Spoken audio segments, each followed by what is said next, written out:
sociais para saber mais informações. Na BRK Ambiental, sua conta de água está sempre na mão. E pronto!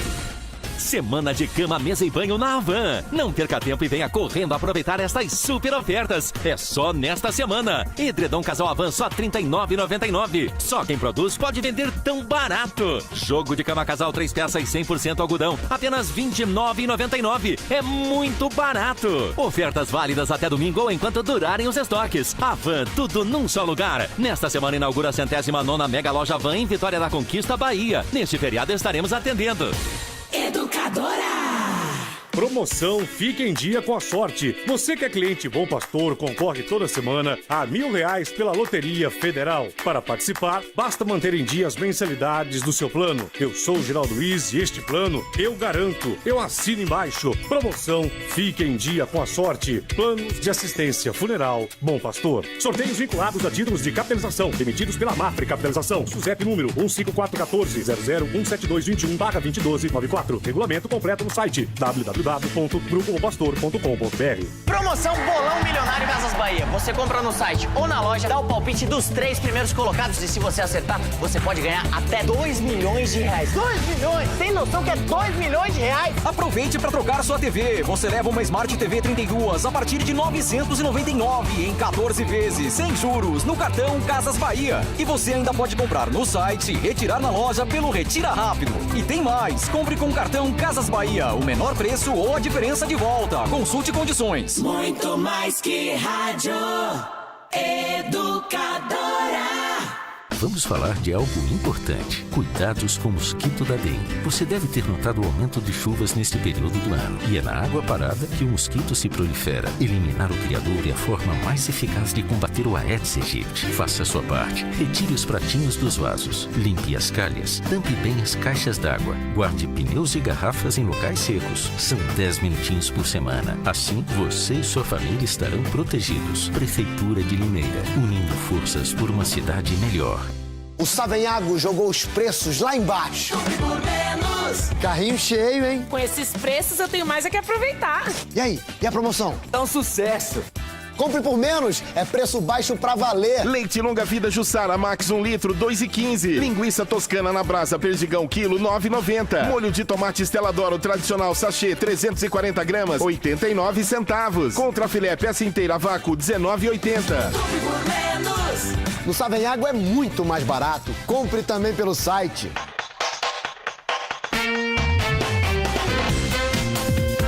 Muito mais que rádio. Educadora. Na Educadora, Limeira em 1 minuto. Educadora. Notícia. Nesta sexta-feira, dia 20 de abril, as vagas abertas no posto de atendimento ao trabalhador de Limeira são para cozinheiro geral, com experiência e ensino médio completo, meio oficial de cozinha com experiência, oficial de serviços diversos na manutenção de edificações com experiência, ensino médio completo e cursos de mecânica e de ar-condicionado, atendente balconista com experiência e ensino médio completo, operadoras de caixa com experiência e ensino médio completo, auxiliar de cozinha com experiência e chapeiro com experiência. Há ainda 2 vagas de estágio para auxiliar administrativo, cursando administração ou recursos humanos, e assistente social cursando serviço social. Os interessados em concorrer às vagas devem comparecer ao Pátio Limeira, localizado na Rua Tiradentes, 1366, no centro, no edifício Pátio Office, anexo ao Shopping Pátio Limeira, com carteiras de trabalho, RG, CPF e número do PIS ativo. O atendimento segue até às 4 da tarde. Ouça e veja a programação da Educadora no rádio, na internet, no celular e nas redes sociais. Inscreva-se no canal da Educadora AM no YouTube. A Educadora é rádio com imagem. Tayla Ramos para o Departamento de Jornalismo. Educadora.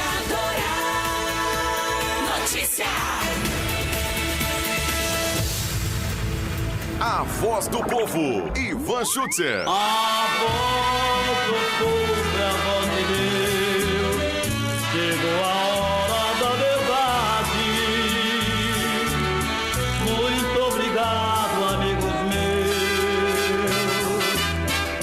meus. Tudo de bom, felicidade. 11h58, passou da hora de terminar A Voz do Povo desta sexta-feira para estabelecer o colóquio. Colóquio que a gente faz aqui com o Caio Bortolã. Caio Bortolation. Bom dia, Caio. Tudo bem? Bom dia, Ivan. Bom dia para todo mundo que nos ouve ver. Tudo bem e você, Ivan? Bom também. Bom também.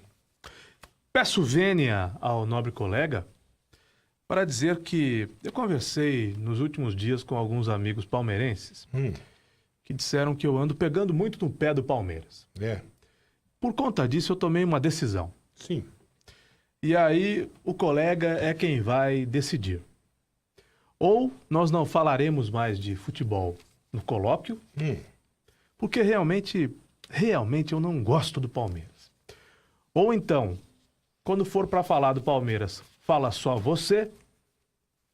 Ou nós fazemos alguma coisa tipo en passant. Oh, en passant. En passant é tão chique, não? Qual é a sua escolha? O que devemos fazer? Não, eu vou... Todo mundo sabe que eu sou corintiano, todo mundo sabe que eu não gosto do Data Palmeiras. vênia. Então eu vou declinar Data vênia. comentários esportivos, Ilustre porque eu não quero magoar nenhum causídico. amigo palmeirense. Eu acho que não dá para... No colóquio, não dá para não falar de futebol. A gente tem que falar de futebol aqui, porque futebol faz parte da nossa cultura, não tem como a gente não falar de futebol aqui no colóquio. No colóquio, nós tratamos dos mais diversos temas importantes e também menos importantes.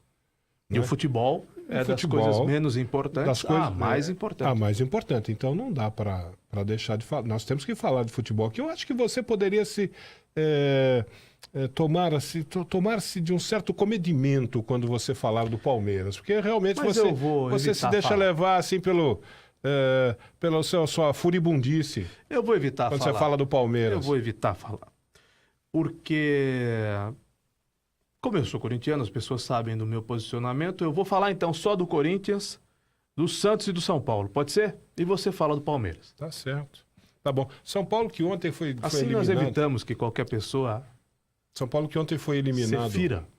Você ferir sentimentos não é. Sensibilidades, principalmente. Então, tô avisando antes, independente do resultado, hein? Do Palmeiras ganhar todos os jogos e ser campeão de todos os campeonatos ou perder todos os jogos. Você não vai mandar pôr aquela música lá? Não. Chupa Palmeiras. Não tocarei mais. Não tocarei Chupa mais. Palmeiras. Não tocarei mais a música. Não tocarei mais a música. Você vai. É bom, você. Agora, se o Corinthians for campeão, eu também não vou falar nada, mas eu virei vestido de Corinthians. Sei. Se o Corinthians ganhar mais algum campeonato, no dia seguinte eu virei vestido de Corinthians. Porque aí já é demais, né? Não falar do Palmeiras, eu até entendo e não vou falar. Não vou falar porque eu não quero machucar ninguém, muito menos meus amigos e minhas amigas. Agora, incorporar um certo comedimento. Quando o Corinthians for campeão, se for campeão de novo, eu virei com as vestes, nobre colega, com as vestes do Corinthians. Virei de preto e branco. Muito bem. São Paulo que ontem foi eliminado da Copa do Brasil pelo Atlético do Paraná. Atlético do Paraná que havia goleado quem por 5-1? Chapecoense. Tomou de 5-1. Atlético do Paraná dirigido pelo Fernando Diniz. Eliminação na Copa do Brasil. A crônica esportiva já está enaltecendo o Fernando Diniz como o técnico revolucionário do futebol brasileiro, porque eliminou o São Paulo. Mas ele já apareceu como novo no futebol brasileiro quando levou ao Audax. Sim. A final do Campeonato Paulista. Então, mas o Audax foi a final do Campeonato Paulista, né? É cedo para ficar enaltecendo o Fernando Diniz. Eu acho um bom treinador, tem um projeto moderno de tática futebolística, mas calma, gente, é cedo ainda para ficar, né? Porque afinal de contas, depois do Audax, ele passou por vários clubes e não foi feliz. O Fernando Diniz formou-se, se eu não estiver muito enganado, psicólogo. Como jogador de futebol, ele defendeu o Corinthians, defendeu o Palmeiras, defendeu o Juventus da Moca. Não foi um jogador brilhante, mas não foi mau jogador. E como técnico, foi técnico do Audax, foi técnico do Oeste de Itápolis e agora é técnico do Atlético Paranaense. Ele foi vice-campeão, se eu não estiver enganado, contra o Santos, não é? Numa final de Paulista? Não foi isso? Foi. E no ano seguinte o time caiu. Foi. E esse ano o Audax caiu mais uma vez. Sem o Fernando Diniz no banco, mas caiu mais uma vez. E ele andou dirigindo clubes por aí, eu não sei citar quais exatamente, mas... Clubes menores, né? Não se destacou, né? Não. Como se destacou, por exemplo, com o Audax, né? Mas aquele time do Audax revelou Tietê, ele recuperou o Camacho, que depois foi jogar no Corinthians e que hoje está no Atlético Paranaense. O Sidão, esse goleiro de São Paulo, era do Audax. Aí saíram outros jogadores, cujos nomes não vou me lembrar. Um volante que foi jogar no Santos. O Yuri. Um atacante que foi jogar no São Paulo. Volante que foi jogar no Santos, o Yuri, que agora tá numa reserveira lascada lá, né? Que não...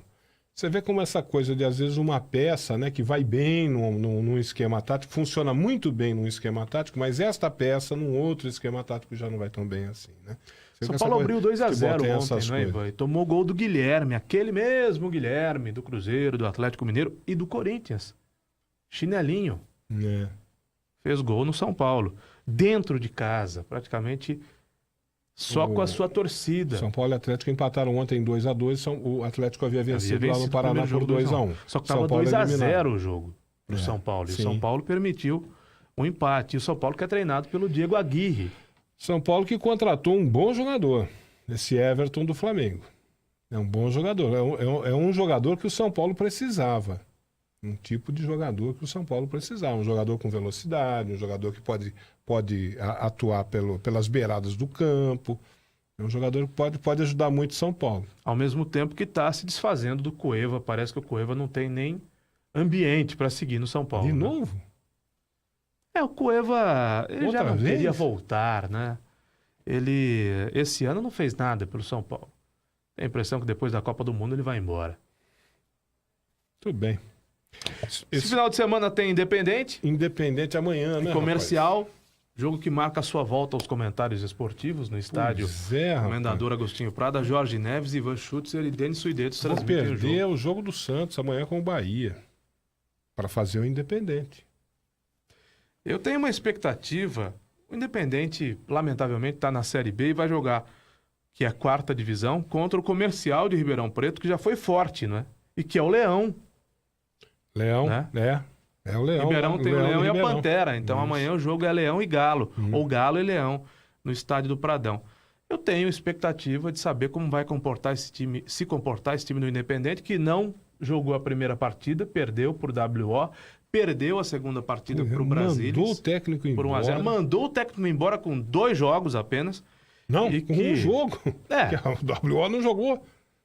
Perdeu o jogo fora de casa e mandou o técnico embora. Mas a gente parte do princípio que o time estava preparado para jogar. Não fosse uma questão documental, jogaria aquela primeira rodada, né? Sei, mas é realmente uma situação complicada que está passando o Independente. E o Independente já é o último da Sim, 4ª divisão, sim, né? 2 jogos e 2 derrotas. O WO e mais uma derrota. Você imagina o peso na cabeça desses jogadores para esse jogo. Para o jogo de amanhã. Você imagina o peso, a cobrança como é que tá. E o que a gente fala? Tem que ganhar e tem que ganhar, pronto. Para o torcedor. A gente pede para o torcedor ir ao estádio, né? Difícil, incentivar né? o time, ajudar o time a se manter de pé. Mas vive uma situação delicada. Pelo que eu tenho visto aí nas manifestações aí nas redes sociais, o torcedor do Independente está bastante impaciente, mas precisa ter muita calma nessa hora, né? Porque agora é hora, o Independente na 2ª divisão, é hora de juntar os cacos, amigo. É isso que o Independente tem que fazer agora. O Independente caiu da Série A3 no ano passado e o doutor Anivaldo, lembra dele? Da empresa Arte da Bola? Doutor Anivaldo e a doutora Anivaldo. E a esposa dele, cujo nome eu não me lembro agora. Doutora Fátima. Mandavam no Independente, eram os investidores do Independente.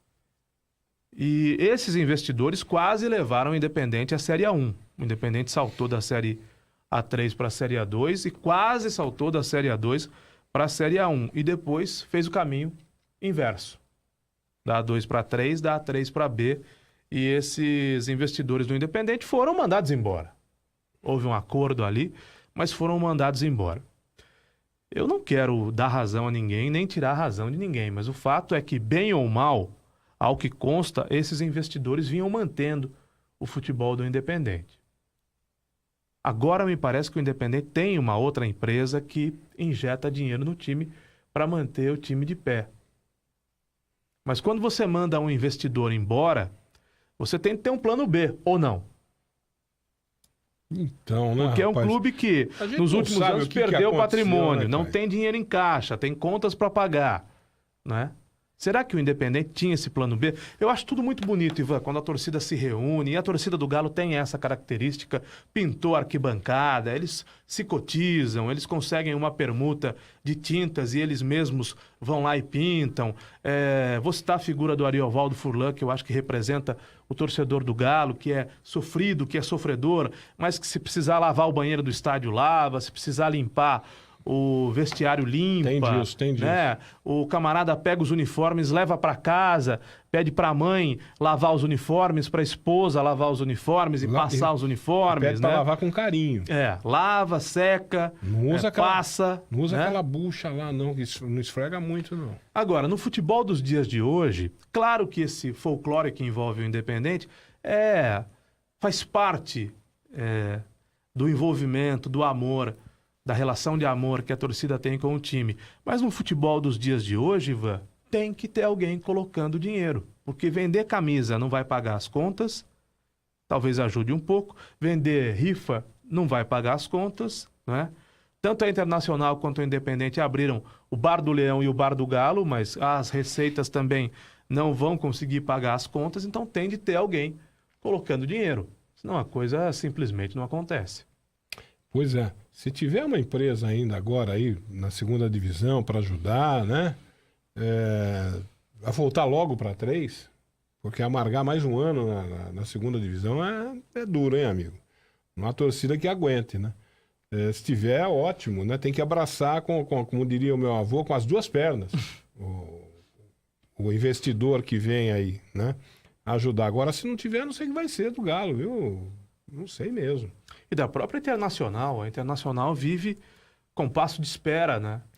Então, para definições internas sobre o presidente. Vai continuar, não vai continuar? Continuam os mesmos diretores? Continuam os mesmos investidores? Ou esses investidores também vão embora, então, né? Em tese, a Internacional, como está na Série A2, que oferece uma maior visibilidade, teria uma certa facilidade de conseguir um investidor maior do que a do Independente, não é isso? Em tese, mas essas coisas não são assim. Na teoria, não, em tese não, na né, teoria Ivan? a prática é outra, Em né? tese não, na prática, né? Internacional na A2, Não, esse em tese, ano jogou então, em tese. a Copa do Brasil, tem uma visibilidade maior. A visibilidade né? é maior, a chance de conseguir um patrocinador é maior, um investidor, né? Patrocinador não, um investidor é maior. Talvez os Mas, na valores prática, sejam a teoria é diferentes, outra, né? né? A Internacional custe um pouco mais caro e o Independente mais barato. Mas qualquer investidor, o que quer o investidor? Colocar dinheiro no time, formar jogadores e vender jogadores. Quer ter lucro. Pronto, quer ter lucro. E não tem absolutamente nada de errado nisso, né? Não. Eu coloco aqui R$10, eu quero tirar R$12, R$15, R$20, R$30. Eu sou o investidor que mantém essa equipe viva. Agora, o investidor tem de ser tratado assim, como alguém que visa lucro. Não há problema nenhum nisso. Agora, onde achar esse investidor? Onde estão esses investidores? Está todo mundo procurando. Você falou do comercial? É o comercial que vai jogar com o Independente, não é isso? Amanhã. Quantos outros clubes do nível do comercial, ou até de maior nível em termos de peso de camisa, estão na segundona? 15 de Jaú. Também. 15 de Jaú está ali, talvez, né? Está ali mais ou menos com o comercial. Se eu não estou enganado, América de Rio Preto. Que já deu trabalho para os grandes, né? América de Rio Preto, irmão. Na segundona. Com aquele estádio lá em Rio Preto. Meu Deus. Que recebeu até a seleção brasileira. Olha a condição do futebol do interior do estado de São Paulo, que ponto chegou. Nós estamos falando de comercial de Ribeirão Preto e América de São José do Rio Preto. Quem não conhece Ribeirão Preto, quem não conhece São José do Rio Preto, se um dia conhecer, fica de boca aberta. Outro dia conversei com um amigo, não vou revelar o nome, de Ribeirão Preto. Perguntei para ele sobre o Botafogo, imaginando o seguinte, o Botafogo tá nadando em dinheiro, né? Imagina. Faz tempo que o Botafogo disputa o Paulista da Série A1, chegou a ser finalista do Paulista da Série A1, bons times competitivos do Botafogo, e se eu não estiver muito enganado, o Botafogo foi agora para a Série B do Brasileiro, né?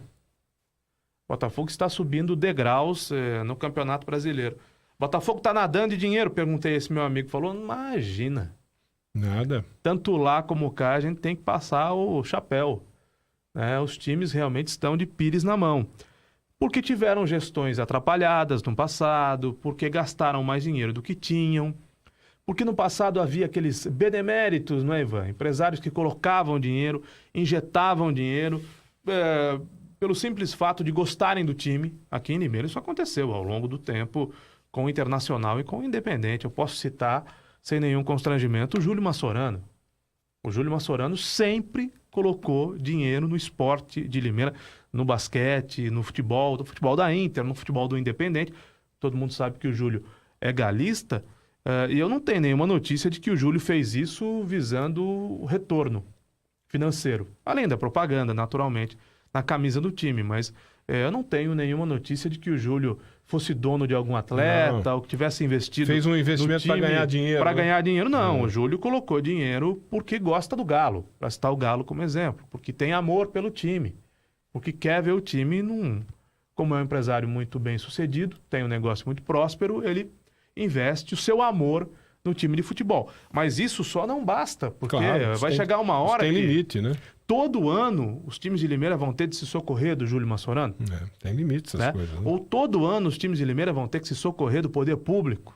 Mas tem outro problema no futebol paulista, de resto no futebol nacional, mas no futebol paulista em particular, que é que nós estamos tratando, que nos interessa, que não se fala, né? Os dirigentes não falam nisso, mas a gente tem a obrigação de falar, que é o sistema que gere tudo isso nas mãos da Federação Paulista de Futebol. A Federação Paulista de Futebol é a dona do futebol paulista.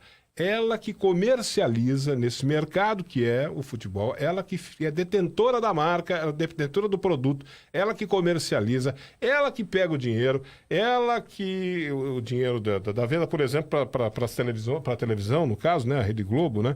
Vende para a televisão, ela pega todo esse dinheiro, todo o patrocínio que gera o futebol paulista e ela é que distribui o dinheiro ao bel prazer dela.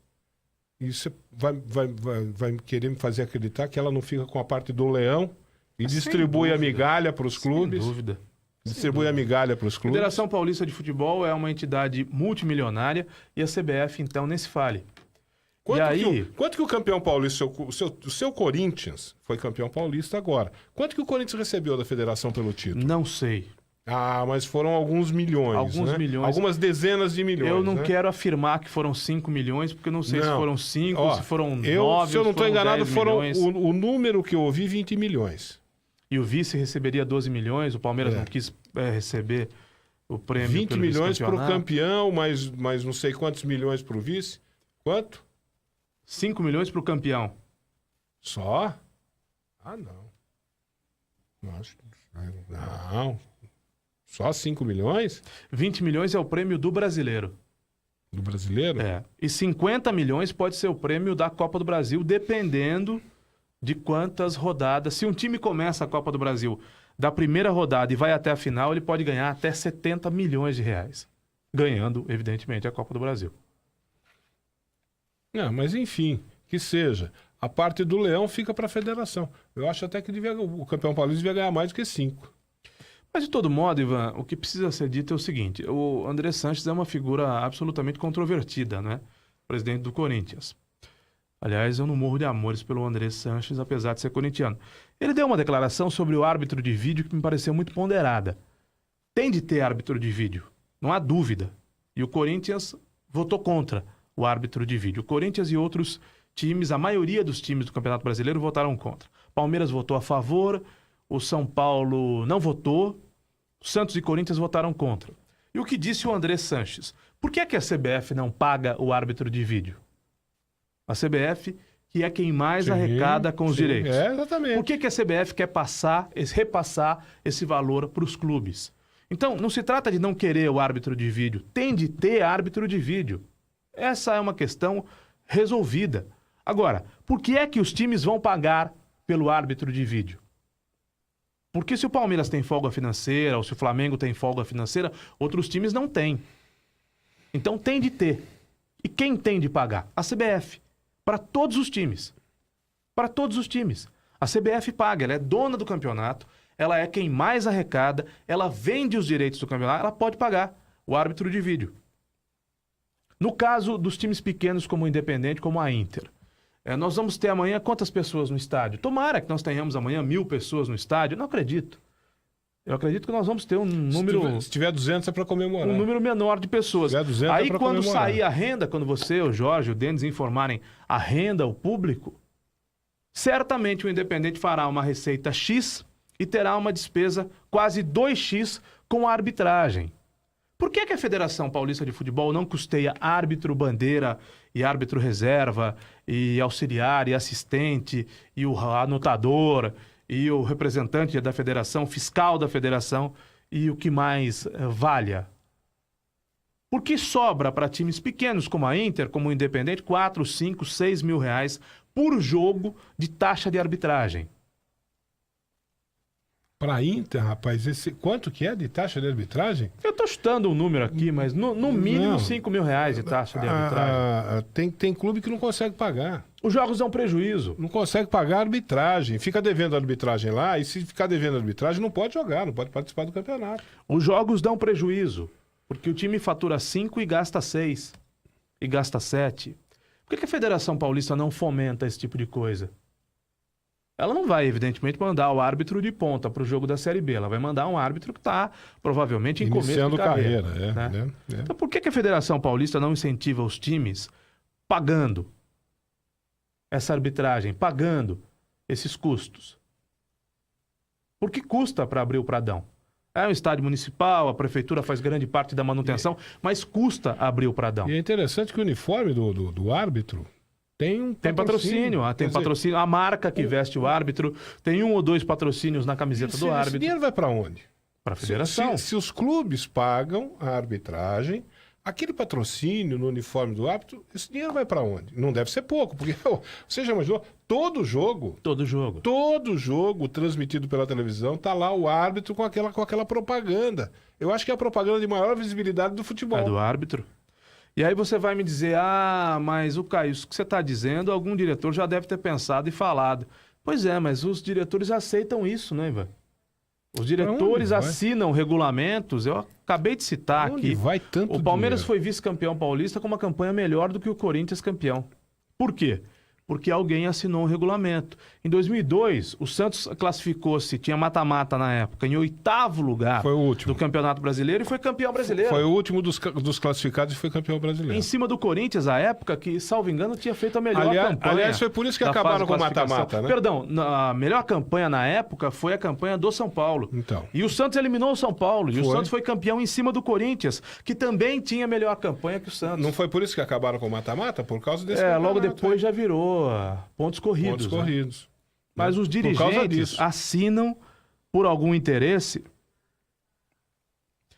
Os dirigentes assinam por algum interesse ou por alguns interesses regulamentos que não são lá grande coisa, né? O Pedro de Americana está dizendo que, confirmando realmente o campeão Corinthians recebeu 5 milhões e o segundo Palmeiras, o vice, né, ficou com 1.800.000. E ele está lembrando que o Rio Branco de Americana, que tantos grandes nomes do futebol brasileiro revelou, também está na 4ª divisão. Olha só. Rio Branco revelou Marcos Senna, Rio Branco revelou o Sandro Hiroshi. Lembra do Sandro Hiroshi? Marcos Conceição. O Sandro Hiroshi. Que Marcos Conceição? O Conceição lá da seleção. Que jogou no Palmeiras, jogou, acho até que no Santos. Exterior. Aquele que batia falta bem para burro, como é que ele se chamava? É Marcos Assunção? Marcos Assunção, né? E o Flávio Conceição, ambos saíram do time do Rio Branco, do Tigre de Americana. Sandro Hiroshi que deu aquele problema... Gato. Né? Da gatice. Mas era um bom jogador. Enfim, um sem número de jogadores revelados pelo Rio Branco de Americana. Uma baita de uma cidade que tem só o O Rio Branco lá, como, né? Quer dizer, não tem problema em Se bem dividir. que a Americana tem aquela história da conurbação, né? Americana e Santa Bárbara são quase um município só, né? Mas é uma rivalidade terrível. E ainda tem Nova Odessa, né? E Sumaré, é tudo colado. Uma né? rivalidade terrível do Leão da 13, que é a União Agrícola Barbarense. Sumaré, eu não sei se tem time, Nova Odessa eu também não me recordo. Agora, Sumaré tem tinha o um Leão time da lá. 13, o União Barbarense, União Agrícola Barbarense e o Rio Branco do Americano, o Tigre. Sumaré tinha um time que disputava a segunda divisão há muitos anos, era um time de empresários, mas eu acho que não virou, não. Cidade boa, grande, poderosa, rica da região, que tem um time só, é Piracicaba. Piracicaba só tem o 15, né? Ribeirão, que nós citamos, tem Comercial e Botafogo. É. Limeira tem Galo e Leão. Rio Preto tem o América e tem o Rio Preto. E tem o Rio Preto. Campinas, que é uma potência, uma cidade muito maior, tem Guarani e Ponte Preta. E tem o Red Bull, ninguém fala do Red Bull, mas o Red Bull é de Campinas. O Também. Red Bull Brasil, um dos 4 times da Red Bull no mundo, é de Campinas. Joga pra ninguém, né? Joga Não pra tem ninguém. torcida, o Red Bull. Que muitas vezes tem. Aliás, está fazendo campanhas na Série A1 melhores do que do Guarani, que subiu agora, né? E da Ponte Preta, que anda numa fase decadente. O Ricardo Palma cita aqui Mojimirim, o Guarani acabou de subir, a Ponte Preta como times que revelavam grandes jogadores. O Mojimirim também caiu de divisão. O Mojimirim, né? não, o Mojimirim, o Carrossel Caipira, já era, amigo. Já era. Até recentemente o Rivaldo andou tocando lá, mas o Rivaldo largou a rapadura e parece que ninguém quis pegar a rapadura lá do Mojimirim, não. Querido e brilhante colega Denis Suidedos, que recebe na próxima quarta-feira o título de cidadão corderópolense na vizinha cidade, querida cidade de Corderópolis. O Denis está orgulhoso e feliz pelo título e nós também igualmente estamos. Cita aqui São Bento de Sorocaba e Atlético Sorocaba. Na grande cidade. O Atlético de Sorocaba, era o time, não era o Atlético de Sorocaba, que era o time do Reverendo Moon? É, do Reverendo Moon. Olha só. E o futebol. Atlético Sorocaba entra na história do Independente. O Independente quase subiu 3 vezes. Eu me lembro do final daquele campeonato de 1991. 91 ou 89. Agora eu me pego aqui. Que o Independente parou na Lemense e na São Carlense na época. Hoje é São Carlos. O Independente quase subiu, faltou muito pouco para o Independente subir naquela época que tinha divisão intermediária e primeira divisão. Depois o Independente quase sobe em 2015, não fosse um empate contra exatamente o Atlético de Sorocaba aqui em Limeira por 0-0. O futebol paulista teve um período de E teve lá atrás, nos anos 70, mas aí eu não tinha nascido, então eu não me lembro dessa passagem. Dirigentes tipo mecenas. Você falou do 15 de Piracicaba. Falar do 15 de Piracicaba é lembrar de Romeu Ítalo Ripoli, né? Que foi o grande presidente do 15 de Piracicaba. E você falou do Mojimirim, eu não consigo lembrar o nome daquele rapaz que era o dono de uma loja de peças, uma rede de autopeças. Wilson de Barros. Wilson de Barros. Esse era o grande mecenas do Mojimirim. O Denis está lembrando aqui, Galo e Atlético Sorocaba empataram em 0-0 com um gol mal anulado a favor do Independente. Aquele ponto que faltou para o Galo subir para a Série A1. Tá vendo como é que é? O Wilson de Barros estampava a marca da sua empresa. E o árbitro era o Marcelo Ribeiro, mesmo do último clássico entre Corinthians e Palmeiras, que deu essa confusão, essa confusão que não acaba nunca. Meu né? Deus do céu. No final Mas o Wilson de Barros estampava, Barros Autopeças. Isso. Era o cara que tocava o Mojimirim, né? Não é isso? O estádio começou com ele e tal, aquele estádio bonito que hoje tem lá o Mojimirim, né? Que mudou de nome, começou como estádio Wilson de Barros, aí virou estádio Papa João Paulo II, aí passou a ter o nome do pai do Rivaldo, porque o Rivaldo, que apareceu para o futebol lá em Mojimirim, assumiu o time. Chegou a jogar junto do filho, Rivaldo e Rivaldinho, e era o Rivaldo o investidor do Mojimirim. E agora, se não me engano, o estádio deixou de ter o nome do pai do Rivaldo e voltou a ter o nome Wilson de Barros. Tá vendo como é que é? Eram os caras que tocavam futebol. Naquela época em que o clube detinha o passe do jogador, antes da Lei Pelé. Né? O que o cara fazia? Um bom campeonato ao longo do ano, um bom campeonato paulista ao longo do ano, chegava no fim do ano, ele vendia um jogador, esse um jogador vendido pagava o ano inteiro do clube. né? E ainda deixava um leãozinho morto pro ano seguinte. O Ricardo Palma está dizendo que o Mojimirim revelou o Tupanzinho. Eu tenho dúvidas, viu, Ricardo? Que foi o Mojimirim que revelou o Tupanzinho. Aquele do gol do Campeonato Brasileiro de 1990. Eu acho que o Tupanzinho veio pro Corinthians do São Bento de Sorocaba. Né? Como o Fabinho, ponta, veio do Novo Horizontino. O próprio Paulo Sérgio, meia, ponta, que foi da seleção de 94, campeã do mundo, veio do Novo Horizontino.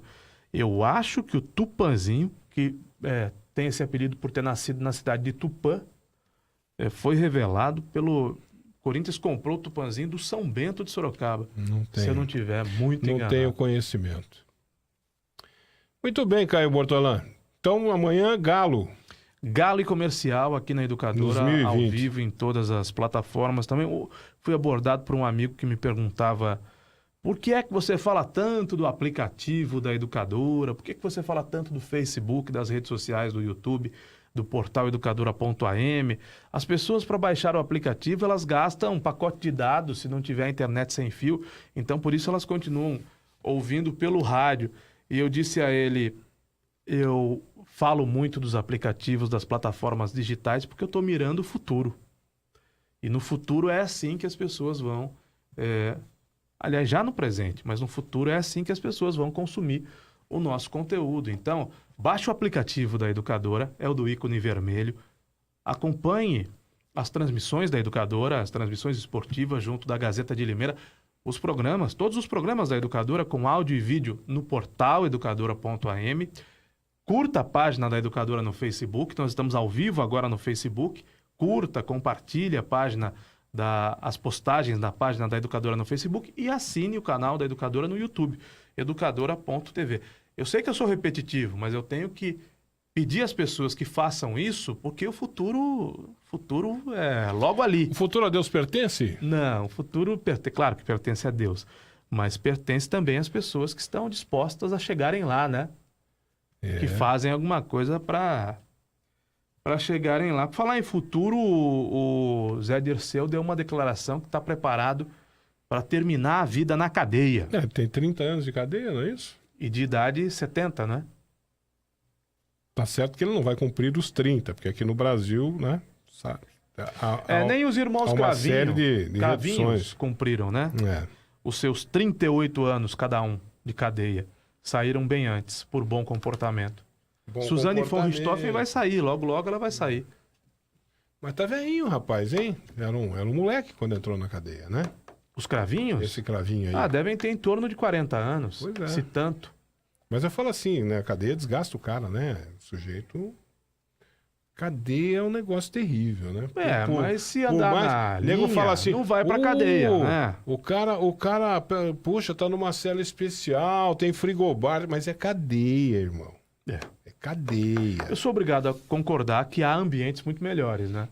Há casos, por exemplo, o do José Maria Marim, ele ficou em prisão domiciliar num apartamento na Trump Tower, na Quinta Avenida, em Nova York. Agora ele está preso numa cadeia comum.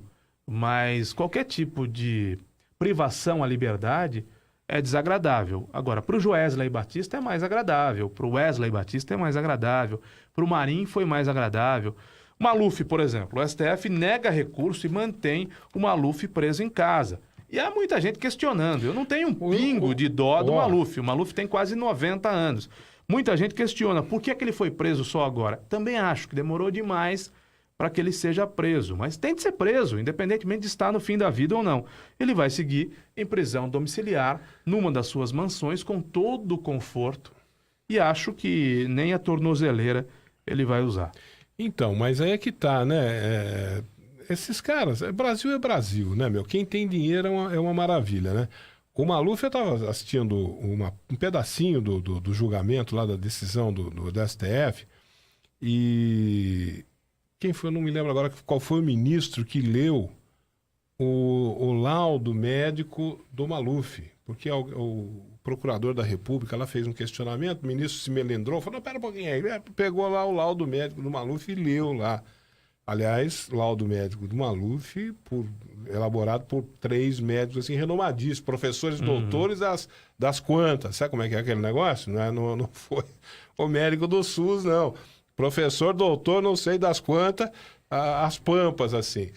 E o laudo médico do Maluf, eu vou falar pra você, o Maluf tá no bico do corvo, hein? Tá no bico do corvo. Mas, Ivan, bem disse o juiz, o ministro, é uma questão humanitária, né? Não, eu discordo. Não, é uma questão humanitária. Não, quanto conforto.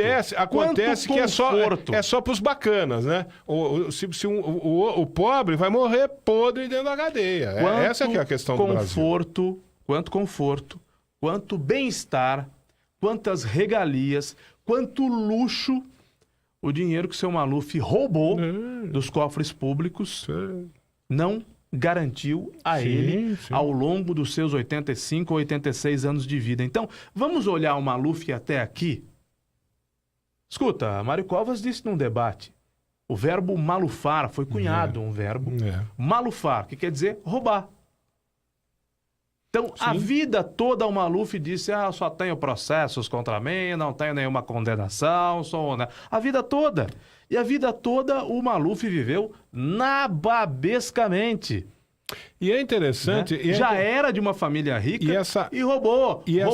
Roubou descaradamente. Então, agora, no fim da vida, nós vamos ter pena do Maluf, que não teve pena do povo ao longo de quase 90 anos. Não teve pena de roubar ao longo de quase 90 anos, e agora as pessoas vão ficar com pena do Maluf? Não é questão de ter pena, não é questão de ter pena, é questão humanitária, que se aplica ao Maluf, deveria se aplicar também ao pobrezinho, coitado, que está lá dentro da cadeia apodrecendo, vai apodrecer, porque não teve nenhum professor doutor para fazer um laudo médico para ele, nem o médico do SUS não quer fazer laudo médico para ele, não teve nenhum advogado desses escritórios que ganham dinheiro a rodo aí, esses escritórios consagradíssimos, né? Então, essas questões das injustiças é que saltam aos olhos no Brasil. Mas que é uma questão humanitária, que deveria ser estendida a todos, a bem da verdade. Porque o Maluf passou uma vida tirando sarro do brasileiro. Isso que você falou de Maluf ganhar dinheiro, o Maluf é aquela coisa que a gente fala assim, mas esse filho da mãe não precisava, porque ele era dono o quê? Da Eucatex, Duratex? Herdeiro da Eucatex, engenheiro formado pelo Mackenzie. O homem não precisava, né? Não precisava. Não precisava meter a mão no dinheiro público, né? Porque tinha uma condição de vida... privilegiadíssima. Puxa vida, em comparação com a condição de vida do povo brasileiro, a condição de vida do Maluf era, né? Muito acima da média. Não precisava meter a mão no dinheiro público, né, rapaz? Há duas figuras das quais... Há mais de duas figuras das quais eu não tenho um pingo de dó. Paulo Salim Maluf e José Dirceu. TRF4 manteve a pena de 30 anos e 9 meses imposta ao José Dirceu, que cumpriu um pedaço dela. Ele não vai ficar 30 anos na cadeia, ele vai ficar mais alguns anos na cadeia, provavelmente. E aí vai ser solto, né? Desses 30 anos ele cumpriu um pedaço, vai cumprir mais um pedaço e essa conta para o José Dirceu vai ficar talvez em 5, 6, 7 anos. No caso do Maluf, condenado a 7 anos e 9 meses de prisão, não tem direito de apresentar recurso que pode reformar a sentença, continuará preso, mas em casa, dormindo no quarto dele, tomando banho no banheiro dele, usando da piscina dele, usando da sala de televisão dele, né, comendo na sala de jantar da sua mansão. É isso que vai acontecer com o senhor Paulo Salim Maluf. Se é que tá tão no bico do corvo, assim como diz lá o laudo, né? O laudo médico, ele vai poder, antes de se encontrar com Deus, para acertar as contas dele lá em cima, que ficaram pendentes aqui, né, seu Maluf? A todas aquelas contas que ficaram pendentes aqui, a gente espera, aí sim, né? Aí é o caso da gente, aí espero que o senhor acerte lá em cima, né? Espero que o senhor acerte lá em cima. Aquilo que o senhor não acertou aqui embaixo. Mas ele vai poder, antes de ter esse encontro, né? Que é o encontro decisivo e definitivo, ele vai poder ter um certo conforto, né? Você disse os seus últimos dias de vida com conforto. Que as coisas no Brasil não mudam, ou se mudam muito pouco. Presidente... Não, aqui é um país que as coisas mudam para ficar do jeito que estavam. Alguém já disse isso e é muito sábio esse ditado. No Brasil as coisas mudam para ficar tudo como está. Em Cuba também.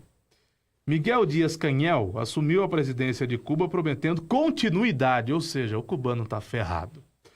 E com pouco espaço para o capitalismo Ou seja, o cubano está duplamente ferrado.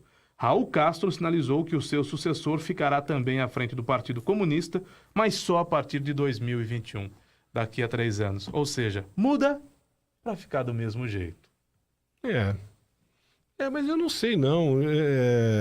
Cuba, rapaz, aquele regime que existiu na época da Revolução, final da década de 50, né, com Fidel Castro, com Che Guevara e todas aquelas outras lideranças que a gente não conhece, eram um pouco conhecidas, né?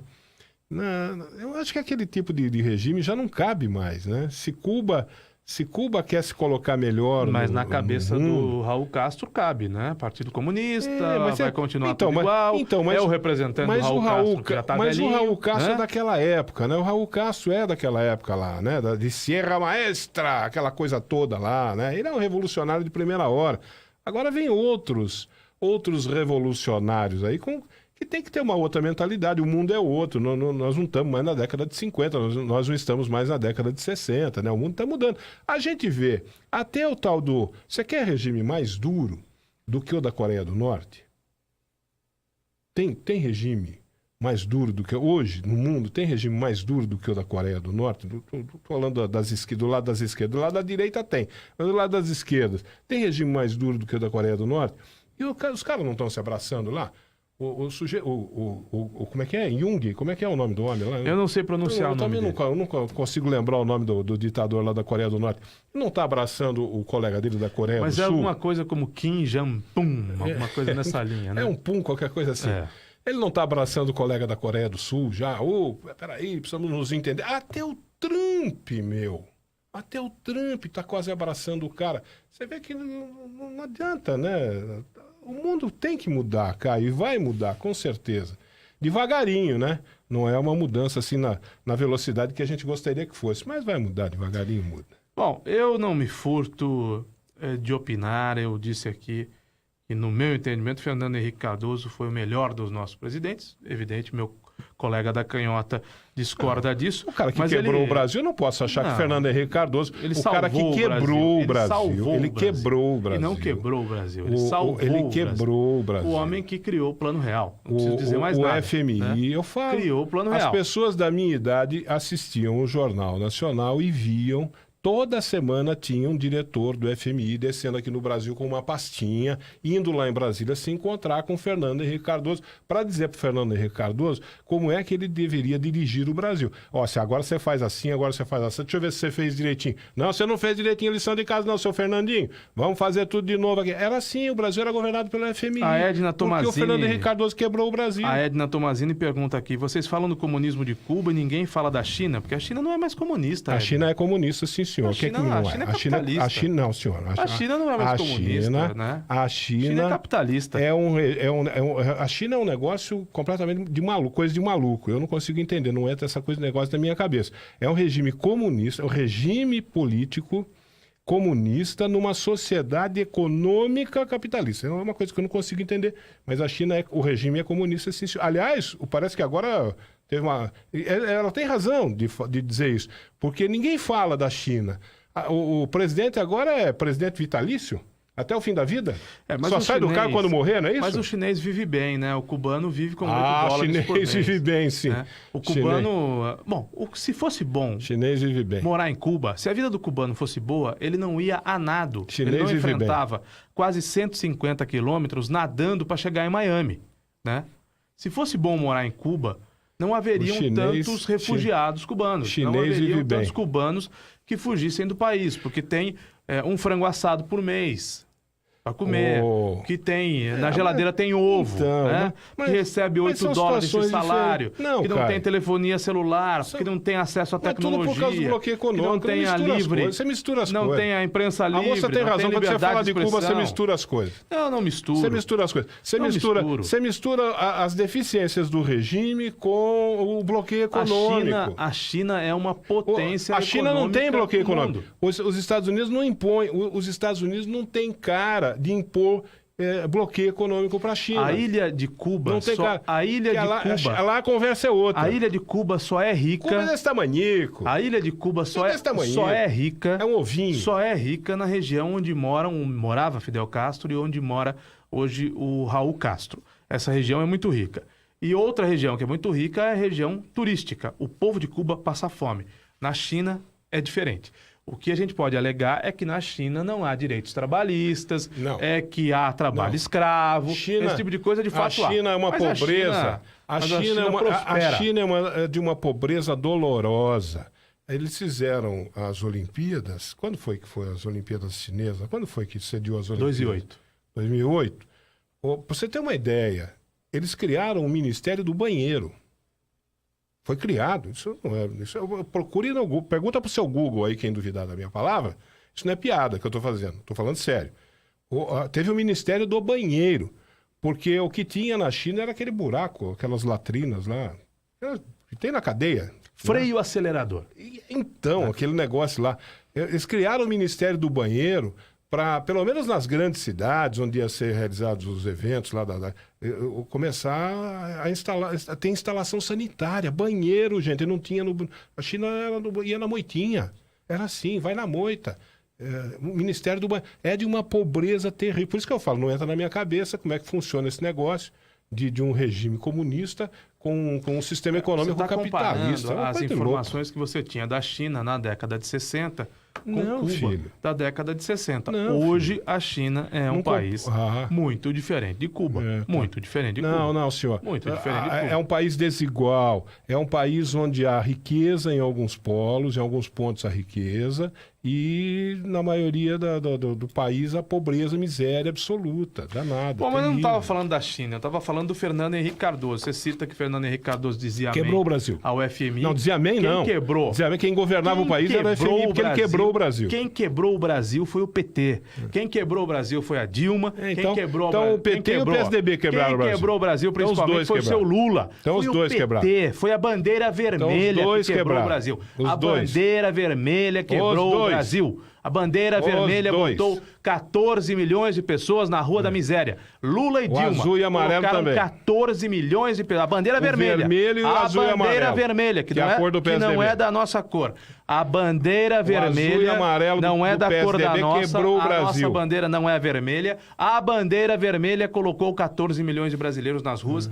Para citar só um indicativo. Vai ver quanto estavam desempregados na época do Fernando Henrique Cardoso. Vai ver o número de desempregados. Só um Vai ver. indicativo. Fernando Henrique Cardoso criou o Plano Real. Eu não preciso dizer mais nada. Criou o Plano Real e nos garantiu... E quebrou o país. Quebrou... Rapaz, tem um mosquito aqui. Vou matar um mosquito aqui. Tem um monstro isso aí. Tem um monstro aqui dentro do estúdio aqui atacando o Caio Bortolã. Chama o bombeiro. Ô Caio Bortolã. Vai ver o número de desempregados que tinha no governo Fernando Henrique. Você fala o Plano Real foi criado no governo Itamar Franco. Pelo ministro da Fazenda? Pelo ministro da Fazenda Fernando Henrique Cardoso, que reuniu os maiores economistas do país, as melhores cabeças da economia do país, criaram o plano Real, né? Foi um sucesso absoluto, maravilha. Parabéns para Fernando Henrique Cardoso, para aqueles economistas todos, a Pércio Árida, todos aqueles economistas, parabéns a todos eles. Aí as reformas de base estavam ser feitas, o Fernando Henrique falou, eu não vou fazer reforma de base por coisa nenhuma, eu quero me eleger. Se elegeu o presidente, não fez as reformas de base, quebrou o Brasil porque ele não fez as reformas. E o FMI veio aqui governar. Ele não quebrou o Brasil, ele criou o Plano Real. Quem quebrou o Brasil falar com o Caio Bortolã. Vou falar o quê? Eu vou ficar perdendo tempo com o Caio Bortolã aqui. Quem criou o Plano Real foi o Fernando Henrique Cardoso. Quem pavimentou o caminho do crescimento que o Lula... Esse é o Brasil, segundo o Caio Bortolã. O Lula surfou nessa onda, por quê? Porque Fernando Henrique criou o Plano Real. E aí o Lula colheu todos os louros de um período de enorme sucesso. O país era uma maravilha. O país era uma maravilha. Principalmente o primeiro mandato. O povo votou no Lula. O povo votou no Lula porque o país era uma maravilha. O primeiro mandato do Lula foi o sucesso que foi porque tinha um Plano Real, porque tinha estabilidade econômica e porque o Lula, sabiamente, não mexeu na questão econômica do país. Não mexeu no plano econômico, não mexeu na estrutura do Ministério da Fazenda. Ele copiou o que estava dando certo, né? Coisa que o prefeito de Limeira, por exemplo, não faz. Tudo que o Paulo Radich, tudo que o Paulo Radich fez de ruim, tem que ser descartado. Tudo que o Paulo Radich fez de bom aqui em Limeira, o prefeito Botion deveria aproveitar. Não aproveita. O prefeito Mário Botion desfez tudo que o Paulo Radich fez de bom. O Lula não. O Lula foi mais esperto. O Lula aproveitou o caminho pavimentado pelo Plano Real. Você quer... Este é o Brasil segundo Caio Bortolano. Você quer reescrever a história e, infelizmente, o Brasil... a história... Eu que estou reescrevendo a história.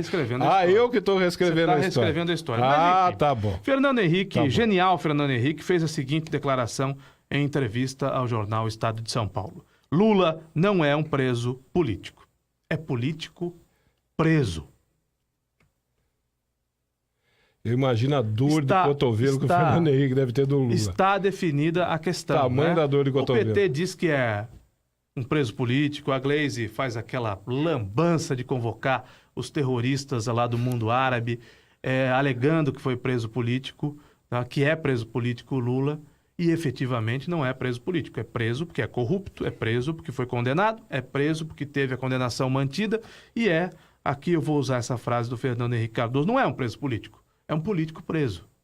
É só você mudar a posição das palavrinhas. O Fernando Henrique Cardoso deu essa declaração naquele apartamento da Avenida Foch, lá em Paris? Também não foi no triplex. Foi lá? Não foi no triplex. Ele estava lá quando ele deu essa declaração? E nem no sítio de Atibaia. Né? Eu não sei onde ele estava, mas não foi no triplex de frente para o mar e nem no sítio de Atibaia. E aquela filha dele que estava empregada, fantasma, no gabinete de um senador lá, também não falou nada? Deve ter muita afinidade com o Lulinha, que o Lula apontou. Não falou nada. Como o Ronaldinho dos negócios. Aquela filha dele, o Lulinha, funcionária fantasma do gabinete do Senado, falou alguma coisa ou não? Um pardal para dar água e tornou-se multimilionário. É o seguinte, eu acho que a filha do Fernando Henrique estava conversando com o filho do Lula, com o Lulinha. Isso é uma bobagem. O pai, o Ronaldinho Isso é o dos roto negócios. falando do rasgado. O Fernando Henrique Cardoso tinha que ficar de boca fechada. Ele não tinha que abrir a boca para falar absolutamente nada do Lula, porque o puleiro dele tá tão sujo quanto. Era melhor que ele não falasse nada. Porque quando ele fala essas coisas, a gente lembra que ele quebrou o Brasil, que ele tinha uma filha funcionária fantasma de gabinete no Senado, que ele tem um apartamento lá que ele diz que não é dele também, igualzinho o Lula fala que ele tem. É o roto falando rasgado. Eu acho que os números provam que é uma situação incomparável. Eu não estou fazendo defesa pública da moral do senhor Fernando Henrique Cardoso, mas não dá para comparar. Não dá para comparar um ladrão com outro, né? É só olhar os números. Ladrão é tudo ladrão. É só olhar os números. Ladrão é ladrão. É só olhar os números. Para mim, ladrão é ladrão. Para mim, ladrão... Mas que roubam mais ou que roubam menos. Mas então tem... Que roubam mais ou que roubam menos. Então tem ladrões melhores que os outros. Então, tá certo, né? É verdade, você tem razão. Na Bíblia tinha lá o bom ladrão, né? Virou até santo. Não, eu não vou afirmar que há bom ladrão ou que há mau ladrão. Eu vou afirmar que os números da corrupção... São Dimas. Os números da corrupção no PT são insuperáveis na história da humanidade. Na história da humanidade. O estrago que o PT fez nesse país é algo que vai demorar tempo para ser consertado e os números da corrupção são assombrosos até para as nações mais corruptas do planeta. Eu posso me despedir com uma mensagem? Claro que sim. Depois de tudo isso que foi dito aqui nesse colóquio? Claro que sim. Posso me despedir? Brasileiros e brasileiras, limeirenses e limeirenças, escolham o seu ladrão.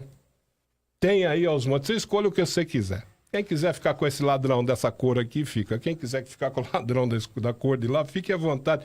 Ladrão é que não falta, escolha o seu. E eu vou te ver quando? Segunda-feira não, terça-feira, né? Então, rapaz, terça-feira. No colóquio, você fala? Terça-feira no colóquio. No colóquio, terça-feira. Na terça-feira. Então até terça-feira, um bom final de semana. Até terça, Caio, e um abraço a todos.